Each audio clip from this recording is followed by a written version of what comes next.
So in this video we're going to be adding and subtracting polynomials. So basically we're going to be looking at polynomial expressions and trying to figure out how they work and if they're equivalent to each other. And we'll just start with an example. Say we have two functions. Function 1, and that is negative 5t squared plus 100t plus 1000. Let's say I have another one. Another function, and this one is negative 5t squared plus 75t plus 1200. And say we find the difference between these two. Say we want to do this. F of x is equal to f1 of x minus f2 of x. So that minus that. Now if we were to write that out, that would be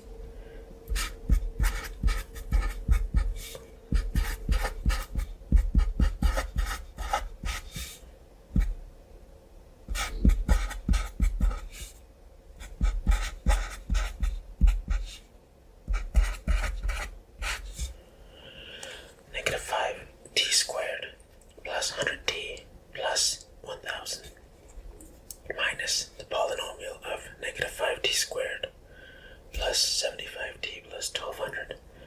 And this could easily be simplified down to, if you were to open the brackets, you'd be adding these three.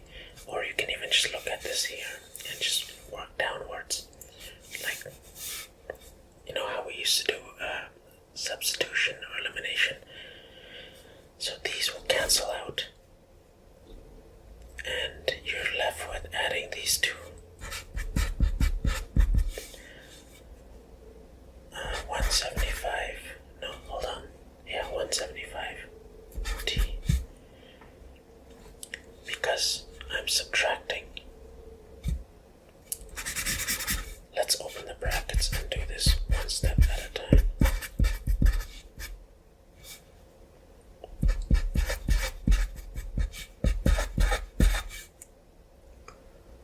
So we have a subtraction here. So we're going to do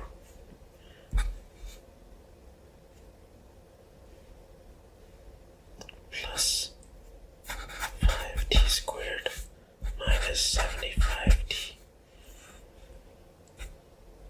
minus 1200.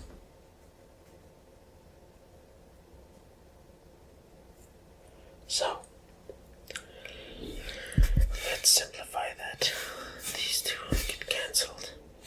100 minus 75 is 25t. 1000 minus 1200 is 200. So now I have this function. I'm going to call this g of t. G is a function of t. And now I also have this ginormous function here. So I have f of t and 2t, f of t and g of t. So that is our function simplified when I open the brackets here.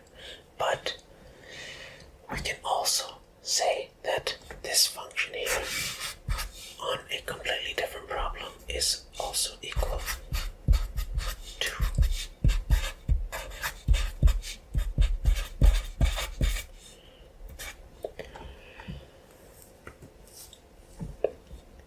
now can this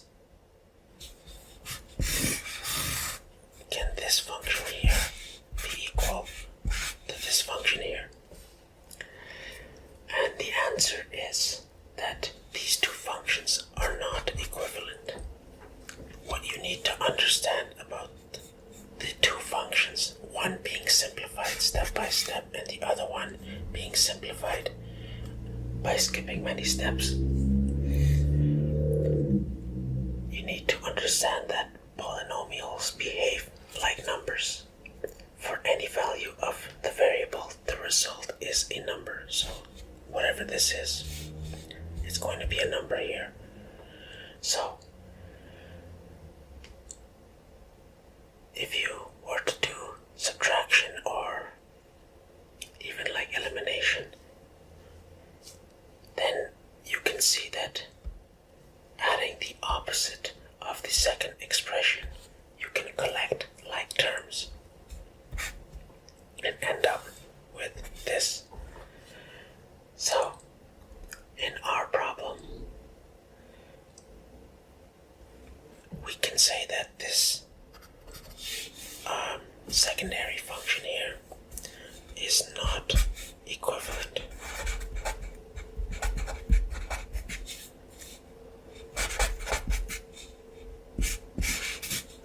to our initial function. So let's try another example of like when we look at equivalence between expressions. So let's do something like this.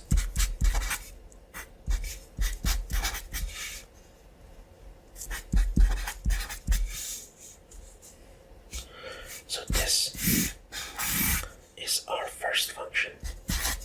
And now let's do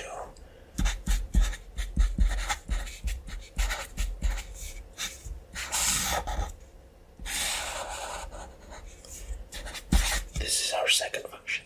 Now I want to see if this is these two functions are equivalent or not. And the way you do that is simply by plugging in some numbers. So let's just put in x equals 0, y equals 0, z equals 1.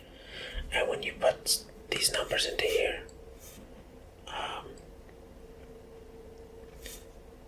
well, yeah, that's a very easy way to check. We can do 0 times 0, 0, which is 0.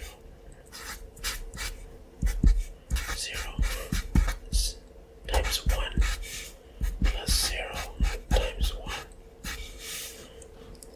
This will be 0, this will be 0, this will be 0. That is a big fat 0. But here, if you do 0 squared plus 0 squared plus 1 squared, you actually end up with 1. So you can say, therefore, these expressions are not equivalent.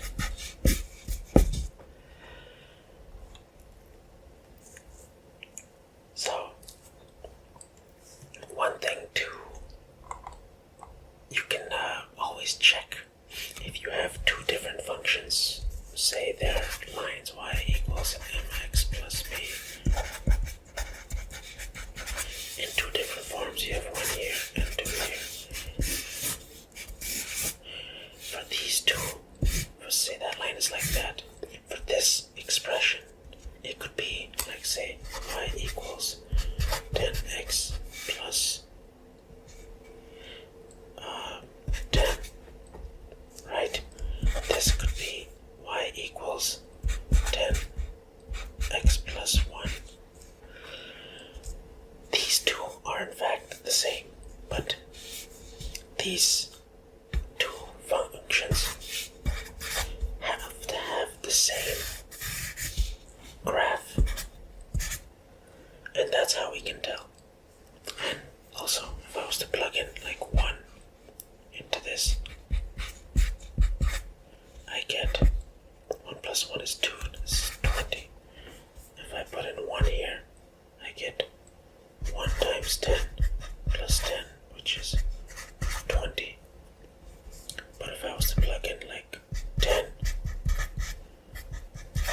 times 10 is 100, plus 10 is 110. Let's do 10 here. 10 plus 1 is 11, times 10 is 111. And that is how we check for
you in the next one.